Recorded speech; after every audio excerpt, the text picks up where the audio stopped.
El corazón humano está enfermo y necesita una cura. Esa cura definitiva es Jesucristo.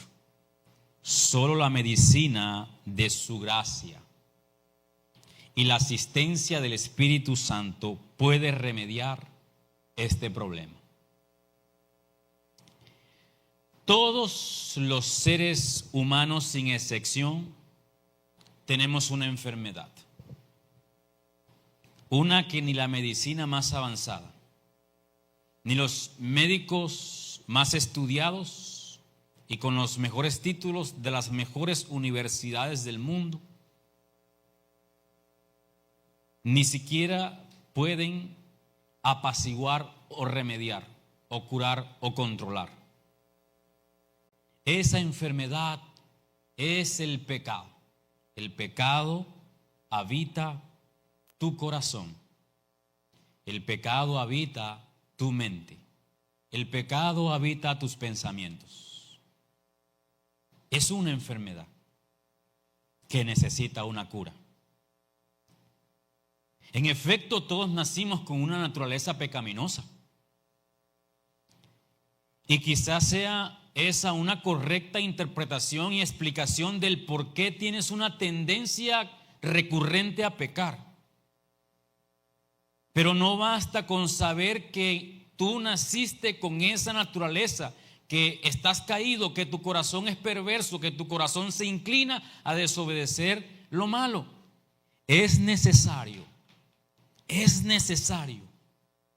que nosotros comprendamos la raíz tan profunda de esta enfermedad. Es necesario que nosotros no solo la conozcamos desde su origen, no solo desde los efectos que ésta genera, sino desde sus causas primigenias, para así poder recibir la cura y para así poder recibir la asistencia. Cuando los científicos estudian una nueva bacteria, un nuevo virus, una nueva enfermedad, se encierran en sus laboratorios, hacen pruebas, comprenden la dinámica, comienzan a analizar de dónde surgió y cómo surgió para poder entonces sintetizar una vacuna, una cura. Así pues, nosotros debemos comprender, entender la dimensión del pecado para poder recibir la cura que ya fue diseñada desde lo alto, desde el cielo.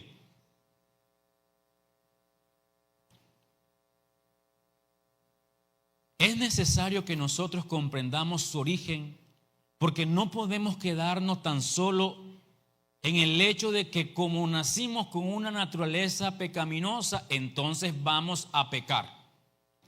Porque quiero que tú entiendas una cosa. En este mundo, ningún ser humano durante todo el tiempo en el que hemos vivido ha recibido mayores privilegios, mayores ventajas, mayores riquezas, mayores oportunidades, mayores beneficios que Adán y Eva. Allí en el huerto del Edén, donde fueron colocados por el mismo Dios, había ausencia de dolor, había ausencia de sufrimiento. Los animales no representaban peligro. Nadie estaba coaccionándolos o señalándolos o fustigándolos por su convicción o por sus creencias. Estaban provistos todas sus necesidades. El alimento estaba al alcance de sus manos, sin tanto esfuerzo. Gobernaban, reinaban, multiplicaban, se reproducían en trabajo y en bendición de Dios. Ningún ser humano tenía tanto privilegio como ellos, mas sin embargo pecaron. Así que, amén de los sociólogos, de los psicólogos y de los expertos en conducta, esto va más allá de los contextos, las situaciones. las riquezas, el entorno, los padres. Esto está arraigado profundamente en el corazón. Ellos pecaron con todo y privilegios. Ellos pecaron con todo y que tenían una relación directa con el Creador.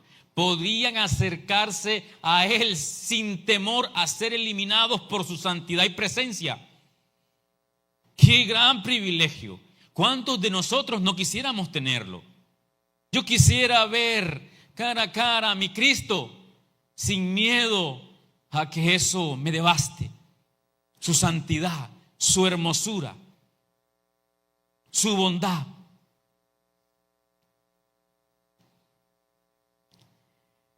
Por eso veo la necesidad de que entendamos qué tan profunda y compleja es la enfermedad de nuestro corazón, para que así aceptemos con mayor firmeza y confianza cuán apremiante es la necesidad de la única cura existente para ella. Entonces, para esto quisiera dividir esta reflexión en tres fases. La primera, comprender la naturaleza del pecado. La segunda, entender la urgencia de la cura. Y la tercera, comprender la necesidad de la asistencia médica, o mejor dicho, de la asistencia espiritual. En ese orden lo abordaremos, ya que el texto bíblico que asumo como central para comprender la necesidad de una cura para el corazón enfermo se encuentra en Ezequiel 36, versículos 26 y 27.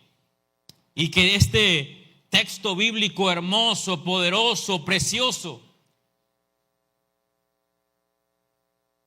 en la versión Nueva Traducción Viviente dice lo siguiente: les daré, qué promesa tan hermosa, les daré un corazón nuevo y pondré un espíritu nuevo dentro de ustedes. ¿Y por qué nos dará un corazón nuevo y nos pondrá un espíritu nuevo dentro de ustedes, de nosotros?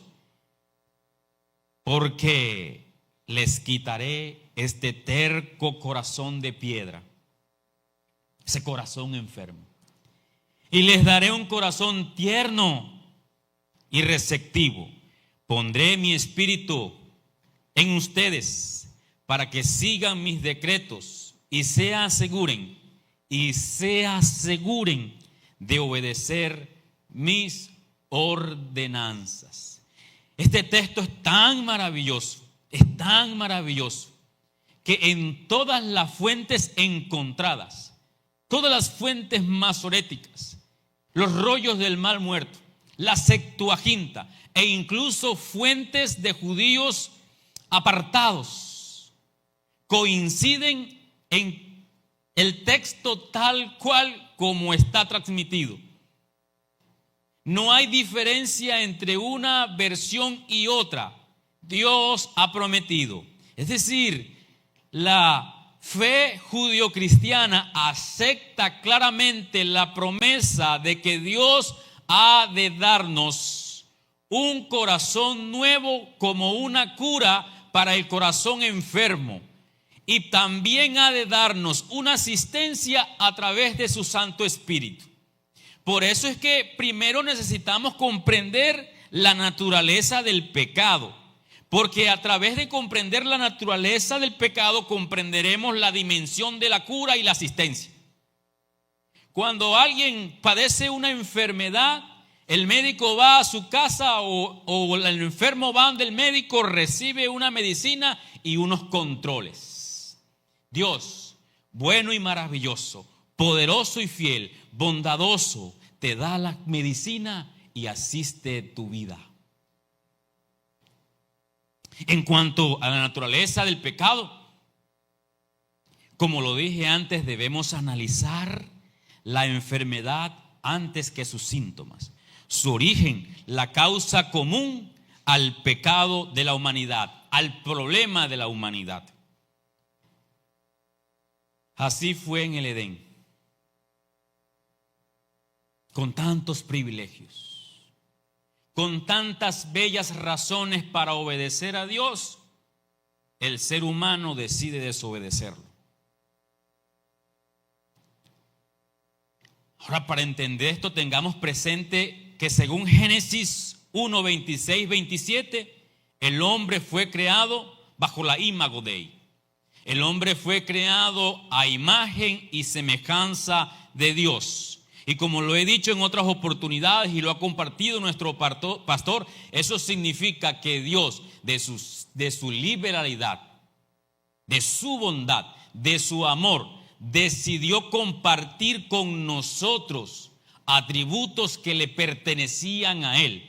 Él mismo nos dio a nosotros características, cualidades y condiciones que antes eran de Él, y lo hizo para que nosotros efectivamente fuésemos seres humanos. Eso no lo hizo con los animales, eso no lo hizo con las plantas, eso no lo hizo con las estrellas, el sol o los astros. Aunque muchos equivocadamente quieren atribuirle a los astros y las estrellas poderes fantásticos, eso es una vil mentira. Solo Dios tiene el poder, solo Dios tiene la gloria y solo Él la comparte con quien quiere. Entonces Dios nos hizo semejantes. Esto quiere decir que le comunicó especialmente a la primera pareja de seres humanos atributos que a ninguna otra criatura le había dado. Esto debemos tenerlos presente, porque muy a pesar de ese privilegio del ser humano, este pecó y con ello permitió que el virus de la enfermedad entrara a toda la humanidad. Lo segundo que tienes que entender y comprender es que Dios dio un mandato, una orden. Dios le entregó al hombre, a la pareja, un mandamiento. En principio se lo dio al hombre, y el hombre adquirió la obligación, la responsabilidad de compartirlo con su amada, con la carne de su carne. Dice Génesis 2:16, pero el Señor les advirtió: puedes comer libremente del fruto de cualquier árbol. Quiero que tengas presente a lo largo de esta reflexión Génesis 2:16. Aquí está la dimensión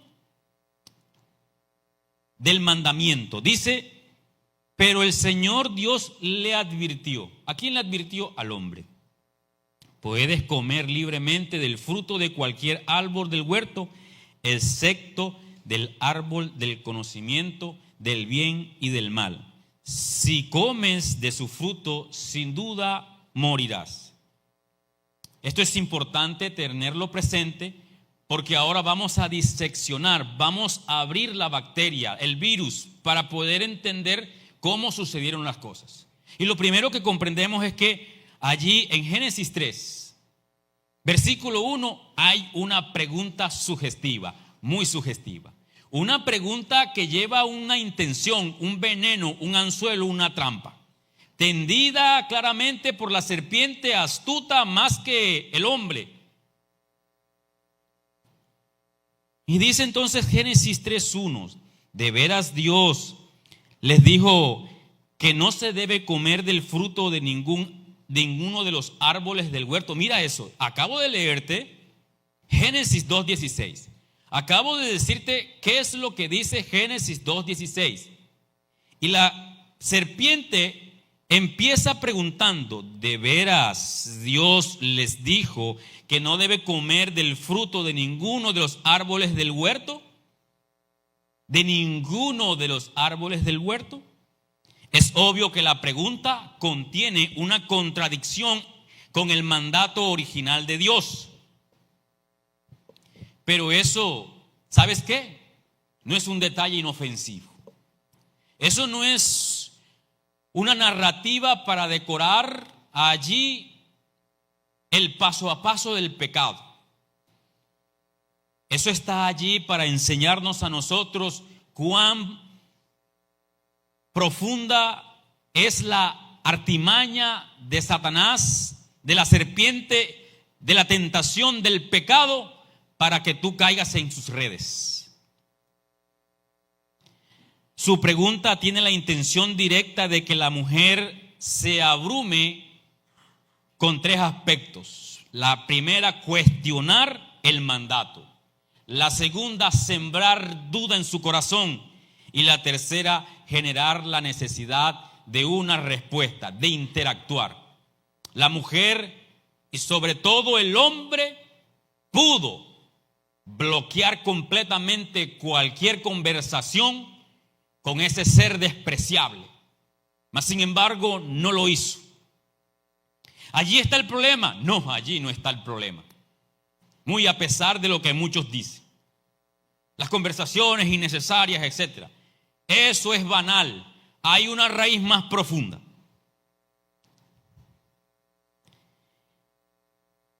Y por supuesto, en esta secuencia de hechos, la mujer expresó cuán grande era su conocimiento acerca del mandamiento. La mujer en el Génesis 3, versículo 2, responde a la serpiente: claro que podemos comer del fruto de los árboles del huerto. Contestó la mujer: es solo del fruto del árbol que está en el medio del huerto, del que no se nos permite comer. Dios dijo: no deben comer, ni siquiera tocarlo, y si lo hacen, morirán. ¿Tienes presente Génesis 2:16? ¿Podemos ahora compararlo con Génesis 3:2?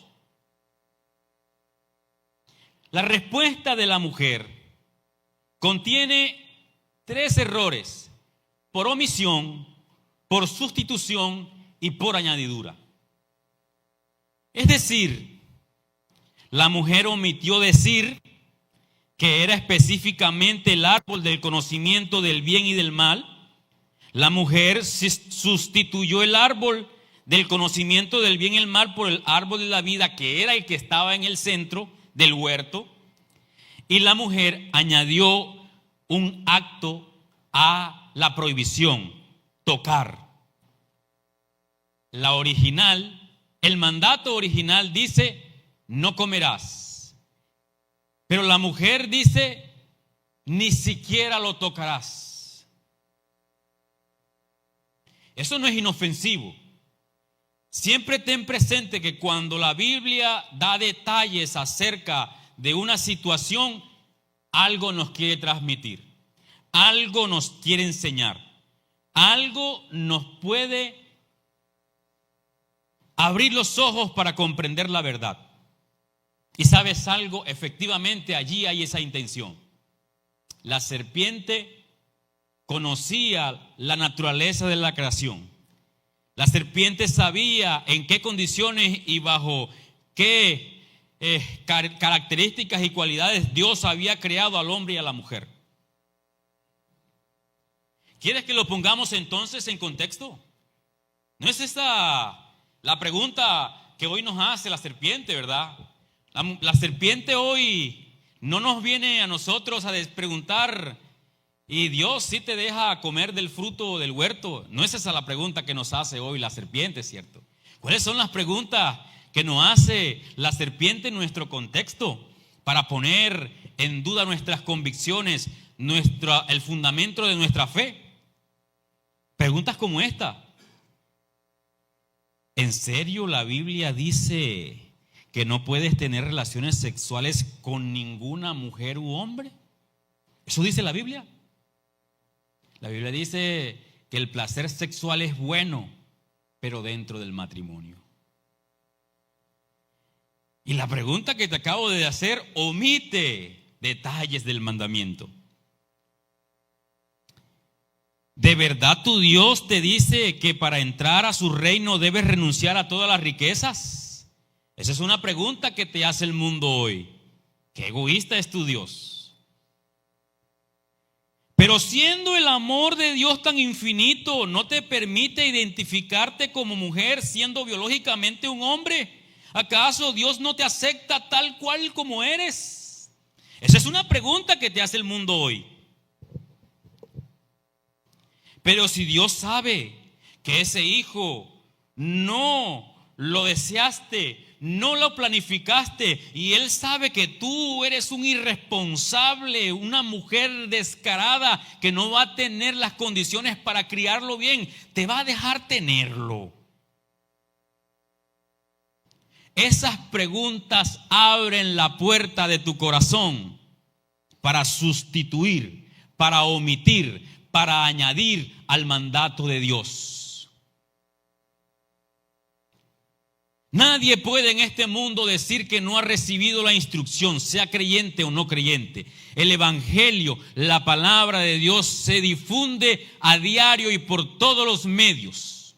Aún en aquellos países en los cuales el cristianismo es abiertamente prohibido y perseguido, criminalizado. Allá también se ha predicado. De hecho, la palabra de Dios en Romanos nos dice que el hombre pecador tiene conciencia de Dios, sabe lo bueno y lo malo. Dios lo ha colocado en el corazón para que su responsabilidad se haga latente. Entonces la serpiente no va a venirte a preguntar por manzanas y peras. Te demandará razón de los principios fundamentales de la fe cristiana para hacerte comer el lodo asqueroso del pecado y para alejarte de una relación hermosa con Dios. Así que analicemos también un poco la respuesta de la mujer, porque aquí detectamos un problema de comunicación. Aquí detectamos un problema de comunicación. El Génesis 2:16 nos dice que el mandato se le fue dado al hombre.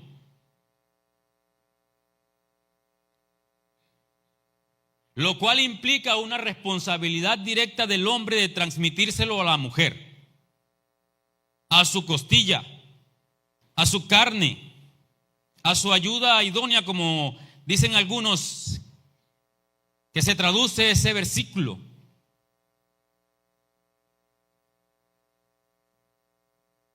El hombre debía enseñarle a la mujer el mandato que él directamente recibió de Dios.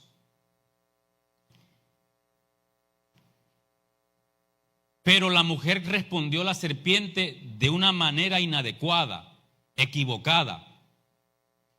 La mujer explicó a la serpiente el mandato, omitiendo, sustituyendo y añadiendo. ¿Por qué razón? Encontramos dos conclusiones posibles. O una, el hombre le enseñó bien y ella entendió mal. O dos, el hombre enseñó mal y ella lo aceptó así con el error. Esas son las dos opciones que a mi manera de ver la Escritura pudieron haber existido. O el hombre le enseñó bien a la mujer el mandato, o el hombre le enseñó mal el mandato y ella lo aceptó tal cual con sus errores. Es decir, ella aceptó el error como una verdad. Pero en todo caso, lo que me enseña la Escritura es que la responsabilidad directa fue del hombre. Para los que siguen diciendo, para los que siguen señalando a las mujeres, es que tú fuiste la primera que pecaste, yo debo decirte que el hombre estaba ahí, como lo veremos más adelante, estaba presente. Así que el hombre no solamente tenía la responsabilidad de enseñarle a su mujer, a su esposa, su ayuda conyugal en la dimensión y la explicación concreta del mandamiento porque él lo recibió, sino que debía estar atento a que ella lo comprendiera tal cual como debía comprenderse. Por lo tanto, comparten la responsabilidad. Ella de no entenderlo bien, él de no enseñarlo bien. Porque si el hombre lo hubiese enseñado bien, en el momento en que ella responde A la serpiente él debió, sin maltratarla, sin ejercer violencia, jalarle el pelito un poquito. Oiga, venga para acá, eso no es así, yo no le enseñé eso.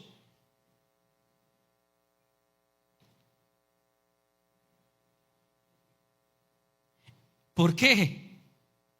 Porque más adelante se nos enseña que él estaba detrás de ella cuando estaba conversando con la serpiente. Corresponsabilidad, mis hermanos. Es un problema de comunicación. Y un problema de comunicación del cual se aprovechó la serpiente para hacer una propuesta provocadora, de aquellas que nos encantan para justificar el pecado, de aquellas que nos gustan para decirle a Dios: ay Dios, qué débil soy, ten misericordia de mí. Ay Señor, ¿por qué me hiciste así? Trasladando la culpa de tu pecado. La serpiente sigue con el despliegue de astucia y le dice a la mujer una de aquellas respuestas como la que te estoy diciendo. Génesis 3, 4 y 5. No morirán, respondió la serpiente a la mujer.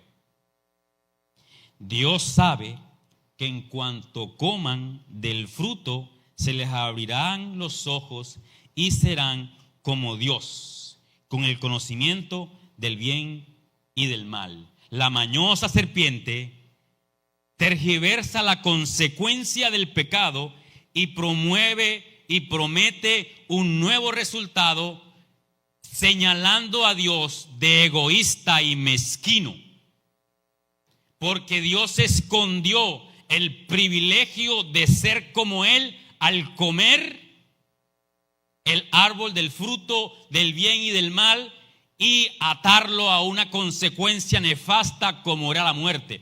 ¿Qué Dios tan egoísta que no te deja disfrutar del placer sexual? ¿Qué Dios tan perverso el que no te permite decidir la vida del que llevas por dentro en el vientre? ¿Qué Dios tan malo el que no te deja liberar tus deseos de ser hombre cuando eres mujer o de ser mujer cuando eres hombre? ¡Qué rabia con ese Dios tan malo, tan anticuado, tan descontextualizado que te dice que no puedes tener libre desarrollo de la personalidad! ¡Qué Dios tan horrible! Esa es la estrategia de la serpiente. ¿En dónde? ¿En la iglesia? No. En la universidad. En tu trabajo. En tus relaciones sociales. Recibes la burla, la presión, recibes la persecución de tener una fe cristiana.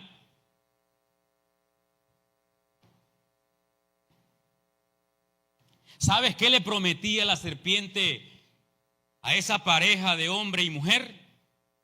Le prometía nada más y nada menos autonomía y libertad. El árbol del conocimiento del bien, según los eruditos más respetados, simbolizaba nada más y nada menos que la autonomía del ser humano para discernir lo bueno y lo malo según sus deseos. Es decir, el hombre calificando lo bueno y lo malo según su propia naturaleza, conocimiento, filosofía o experiencia. Eso es lo que le promete la serpiente a la mujer. Eso es lo que te promete la serpiente a ti, hombre. Poder discernir lo bueno y lo malo según tus sentimientos, tus emociones, tus deseos, tus experiencias, según tu contexto. Ay, es que yo soy así porque mi papá era así.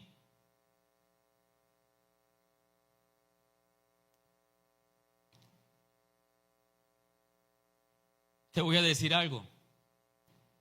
Esa libertad para llamar a lo malo bueno y a lo bueno malo, es lo que te ha llevado y lo que nos seguirá llevando a la esclavitud.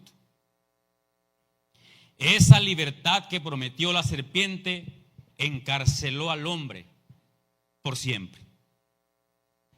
Así que, como consecuencia de discernir los hechos y las situaciones sin el sabio consejo de Dios, hubo un cambio de perspectiva y un acto deliberado. Siguiendo con la narrativa de Génesis 3, vemos cómo ocurrió lo que Dios advirtió que no debía ocurrir. Leamos entonces el versículo 6. El versículo 6 dice, la mujer quedó ¿cómo? ¿Puedes decirlo tú allí? La mujer quedó ¿cómo? ¿Quedó qué? ¿Qué fue lo primero que atacó la serpiente? Las convicciones. La mujer tenía una convicción anterior: respetar los mandamientos de Dios. Así, con ese conocimiento difuso, así con todo y que pudimos encontrar un error en la transmisión del mandamiento, pero la mujer estaba consciente de que a Dios debía obedecer. Entonces, la serpiente astutamente lanza un ataque directo contra esa fe, contra esa confianza, y hace que ella quede ¿qué? Convencida. Y como consecuencia de esa sustitución de la convicción, dice el versículo, continúa diciendo el versículo 6, y vio que el árbol era hermoso y su fruto parecía delicioso, y que la sabiduría que le daría, y quiso la sabiduría que le daría. Así que tomó del fruto y lo comió. Aquí está el detalle para el hombre. Dios le dio y después le dio un poco a su esposo, que estaba ¿con quién? Que estaba con ella. Y él también comió. Él estaba con ella. No fue que el hombre pecó por dejar a la mujer sola, fue que él estaba con ella, elaborando el proceso interno para modificar sus convicciones y pecar. Así que la doctrina esa que sostienen algunos, de que fue la mujer solamente y el hombre por consecuencia, no es tan así. Hubo una coparticipación, hubo una corresponsabilidad, tanto el uno como del otro. Pero que Dios atribuyó consecuencias distintas. Pues Él es soberano. Pues ¿cómo se hace? Así lo decidió Él. Y Él es tan soberano que le dio a la mujer consecuencias distintas al hombre, porque resulta que la naturaleza de la mujer es completamente distinta a la del hombre. Por eso es que Él nos diseñó hombre y mujeres. Por eso es que el hombre no puede ser mujer, y por eso es que la mujer no puede ser hombre.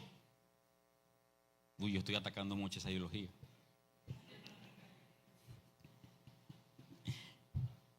Pero es que como estamos en la época de el orgullo, hay que hablarles con la palabra. No desde las emociones ni desde el corazón, desde la palabra del Señor. ¿Sabes? Acabo de ver allí en las redes sociales a Clayton, un beisbolista de los Dodgers de Los Ángeles, al que le entregaron la gorra del orgullo, la bandera LA con todos los colores del arco iris. ¿Sabes qué hizo ese cristiano como nosotros? Le colocó al ladito Génesis 12. Eso quiere decir que él fue más astuto que la serpiente por el poder del Espíritu Santo, porque él acaba de decir que ese símbolo del arco iris tiene un significado más profundo que el orgullo gay. Eso tenemos que hacer nosotros los creyentes, y no acceder a las tentaciones de la serpiente, y no acomodarnos a las doctrinas e ideologías simplemente que para encajar, para que no nos denigren, para que no nos persigan, para que no nos miren feo, para que no es que me voy a quedar sin mi mejor amigo. Por encima de tus amigos, tus pertenencias y todos tus privilegios está Dios. Así que hubo un cambio de perspectiva. Lo que antes era malo, ahora es bueno. El árbol era hermoso ahora. Era delicioso ahora. Era deseable ahora.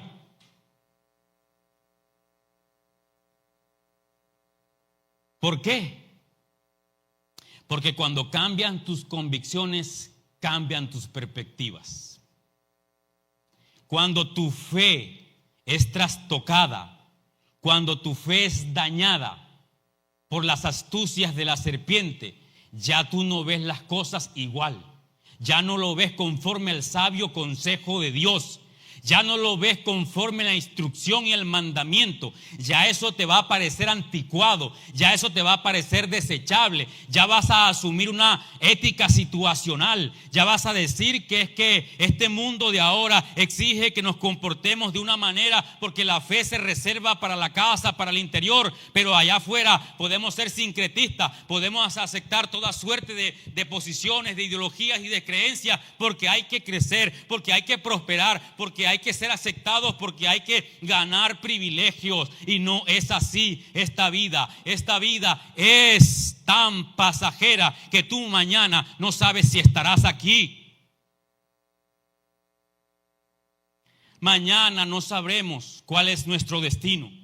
Así que la serpiente va a intentar tergiversarte, pero tú debes sostenerte en la palabra y por el poder del Espíritu Santo. Debo decir que la serpiente conocía los detalles de la creación. Ese Satanás conoce la palabra, pero es experto en tergiversarla. No creas que Satanás va a llegar a ti a decirte algo escandaloso. Ve y acuéstate con esa mujer. No. Él va a usar estrategias muy astutas para poder hacerte caer. Él va a comenzar a sugestionar para que tú caigas. Así que necesitamos que ante ese cambio de convicción, que ante ese cambio de perspectiva, haya una cura. Porque el cambio de convicción dañó a la humanidad y la enfermedad vino y con ella los síntomas. Mira lo que dice Génesis 3:7. En ese momento se le abrieron los ojos y de pronto sintieron vergüenza por su desnudez. Entonces cosieron hojas de higuera para que los cubriese. ¿Sabes qué es esto? ¿Quieres que te coloque esta expresión en contexto? Debo decírtelo. Lo que allí se está diciendo, lo que hace latente la enfermedad, el pecado, es la conciencia de pecado, es la vergüenza y es la justificación propia. El hombre cambia su convicción, la mujer cambia su convicción, pero al cambiar su convicción, al darse cuenta que la había embarrado, la conciencia de pecado se apodera de ellos, y en vez de recurrir al Dios al que los creó, misericordioso y maravilloso, entonces lo que hacen es sentir vergüenza y lo que hacen es cubrir su pecado con lo primero que encuentran, no con la ayuda de Dios, no con la misericordia de Dios, sino que lo hacen bajo su propia libertad y autonomía pecaminosa. A partir de ese suceso, todo se trata de una repetición de hechos pecaminosos de la humanidad. Como cuando Dios le dice a Caín: mira que está creciendo en ti una mala intención para con tu hermano, pero tú puedes dominarla. O como cuando en Génesis 6 le dice Dios a Noé: veo que es pecado de la humanidad, está creciendo y que no obedecen, buscan sus propios deseos. O como cuando en Génesis 9 dice: el hombre es malo desde su niñez, ya basta, no enviaré más diluvios, les acortaré la edad, porque su maldad es tan fuerte. Y así sucesivamente. El pueblo de Israel cae una y otra vez a pesar del perdón insistente de Dios. Reemplaza la gloria de Dios por dioses vanos y por su pecado y su maldad que crece y crece, y Dios lo escucha y lo castiga, y lo perdona y lo castiga, porque el ser humano peca por su naturaleza. Así que Urge una cura. Urge una cura. Leamos nuevamente Ezequiel.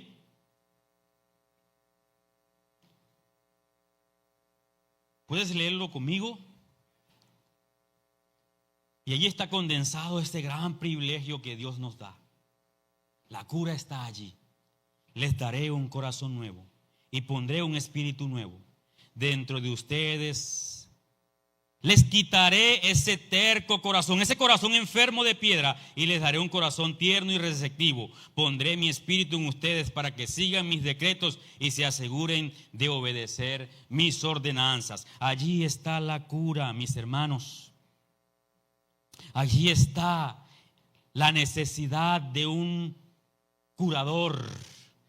Pero gracias a Dios por su misericordia y piedad que provee una intervención a la enfermedad. Jesucristo nuestro Señor. Cuán hermoso es Él, cuán insondable su sabiduría, cuán precioso su amor, cuán hermoso su cuidado, al prometer una cura eficaz para el mal que nos aqueja, la salvación. La salvación. Como puedes leer en el texto de Ezequiel,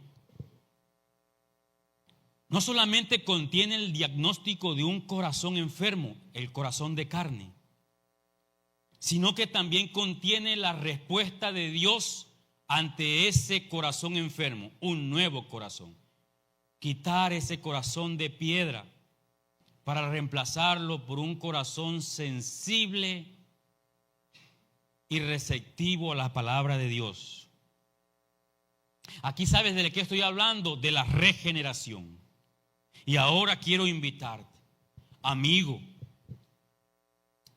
tú que frecuentemente estás viniendo aquí, ocupas un lugar allí, en una silla.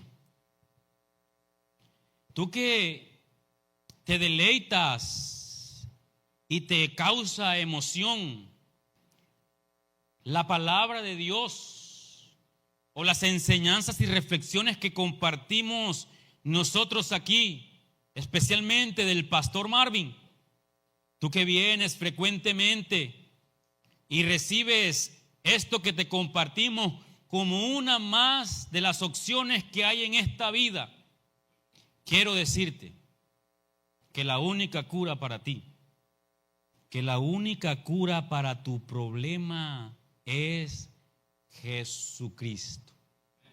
Que esto no se trata de asistir o no, que esto no se trata de leer o no, que esto no se trata de escuchar o no, esto se trata de que Jesucristo irrumpa en la escena a través del camino que le abre el Espíritu Santo en tu corazón al convencerte de justicia, juicio y pecado, para que tú te arrepientas de todos tus errores y tu maldad y reconozcas que eres insuficiente para satisfacer las justas demandas de justicia de Dios. Amigo, tú que me escuchas y que no has creído en Jesucristo, esta es la oportunidad, este es el momento, este es la hora que Él ha diseñado a través de esta palabra para que creas en aquel que tiene la capacidad para reemplazar tu corazón enfermo, desobediente, el que te guía a pecar y que aunque tu culpa te señala y aunque tu ambiente te señala, tu interior te señala, tú sigues allí en este estado adorando el pecado porque crees que ya no tienes salvación, porque crees que ya no tienes redención. Si hay redención para ti, esa redención proviene de Jesucristo. Cree en Él como tu Salvador y arrepiéntete de tu pecado. Hazlo allí en tu silla. No hay que hacer escándalos, no hay que hacer bulla. Hazlo allí donde estás viéndome, donde estás escuchándome. Hazlo allí. Cristo es la cura de tu problema. ¿Estás cansado? ¿Estás abatido? ¿Estás permeado por tu pecado, dañado completamente? ¿Sufres a diario? Aquí está el que te llama, Jesucristo. Aquí está el que puede proveerte la salvación, Jesucristo. Aquí está la única puerta habilitada para entrar al reino de los cielos.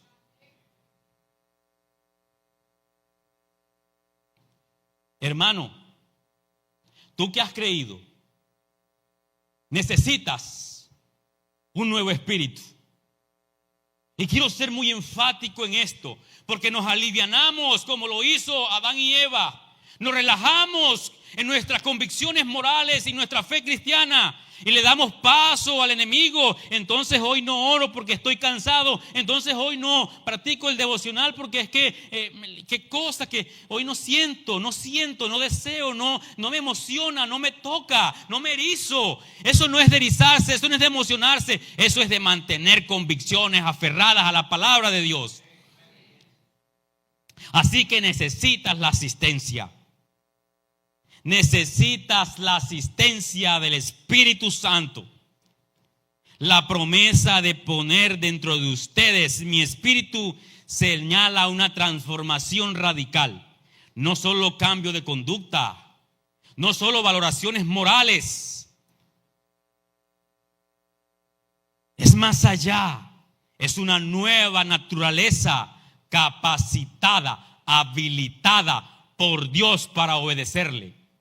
Por eso el versículo 27 termina diciendo: y por el Espíritu Santo ustedes tendrán la capacidad para obedecer mis mandamientos y decretos. No es en tu fuerza. Vas a seguir errando. Vas a seguir tirando la flecha para que no des allí en el centro, solo enarbolando la bandera del Santo Espíritu de Dios, puedes vencer el pecado. Solo con el consejo sabio que te trae el Espíritu Santo por la iluminación a tu corazón es que puedes responder a la serpiente: no me engañarás, no harás lo mismo que hiciste con Adán y Eva. Yo me mantendré en mis convicciones, yo me mantendré en mi fe. Aunque la marea esté muy fuerte y las olas golpeen mi corazón y mi mente, yo me mantendré, porque esta vida es efímera, pero la eternidad de Dios es maravillosa y es grandiosa. Y los regalos y los privilegios y los dones que Él tiene reservado allí en el cielo para ti no tienen ninguna comparación con lo que hoy tienes en esta tierra.